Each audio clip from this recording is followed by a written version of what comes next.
So hey guys, welcome to my channel. তো guys, তোমরা সব কেমন আছো? আশা করি ভালো আছো, আর আমরা একটু ভালো আছি। তো কারণ আমাদের এখানে বন্যা চলে এসেছে গাইস। তো আমরা আমাদের বাড়ি থেকে কিছুক্ষণ লাগবে যেতে, তো আমরা বন্যায় দেখতে যাচ্ছি। তো আমি, আমার শাশুড়ি আর আমার শ্বশুর মিলে, আমার বর বাড়িতে আছে কিন্তু ও আসেনি, আর আমরা হচ্ছে বন্যায় দেখতে যাচ্ছি। মানে এখানে এত পরিমাণে বন্যার জল ছেড়েছে যে মানে কি বলবো, মানে প্রচুর। আমরা চলে এসেছি গাইস, দেখো একবার জাস্ট। এগুলো হচ্ছে মানে রাস্তা কোনটা আর মাঠ কোনটা বা পুকুর কোনটা আমরা সেই সব কিছু বুঝতে পারবো না। তো সেই জন্য হচ্ছে আমরা অনেক সাবধানে গিয়েছি। আর এগুলো হচ্ছে আমাদের রাস্তাঘাট তো পুরো ডুবেই গেছে। দেখো পুকুর আর রাস্তা পুরো এক সমান জল হয়ে গেছে, মানে এতটাই পরিমাণে জলের স্রোত চলছে যে আমরা ঠিকমতো করে যে যাবো, পাটা রাখবো, সেটাও মানে হচ্ছে না গাইস। তোমরা জাস্ট একবার দেখো। হ্যাঁ, আমার তো খুব আনন্দ হচ্ছে, কারণ আমি এই প্রথমবার আমি এই বন্যা দেখছি। কারণ আমাদের বাড়ি হচ্ছে সাঁকরাইল ধুলোগড়, মানে আমার বাপের বাড়ি। আমাদের সেখানে হচ্ছে বন্যা আরে কিছু হতো না।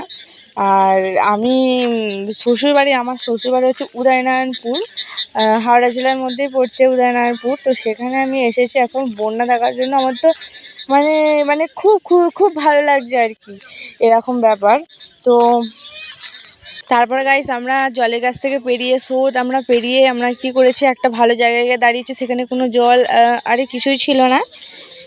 তো আমরা কি করেছি, আবার এক জায়গায় যাওয়ার চেষ্টা করছিলাম। সেখানে হচ্ছে প্রচণ্ড স্রোত চলছে, আমরা মানে দাঁড়িয়ে দেখতে পাচ্ছি। তো সেখানে যাওয়ার চেষ্টা করছি, আমাদেরকে ভয়ে কেউ যেতে দিচ্ছে না, কারণ আমাকে আরও বলছে যে তুমি এসব দেখোনি, তুমি এসব পারবে না যেতে। কিন্তু এরা তো জানে না, আর আমাদের বাড়ির সব লোকজন কেউ সাঁতার জানে না, আমি সাঁতার জানি। তো যতই সাঁতার জানি না কেন, একটা হচ্ছে বন্যার জল আর একটা হচ্ছে পুকুরের জল, এটা হচ্ছে অনেকটাই তফাৎ, কিন্তু তবুও আর কি। তো গাইস দেখো, এটা তোমরা একবার দেখো, দেখলেই বুঝতে পারবে এটা হচ্ছে মাঠ ঘাট আর রাস্তা আজকে সব সমান হয়ে গেছে।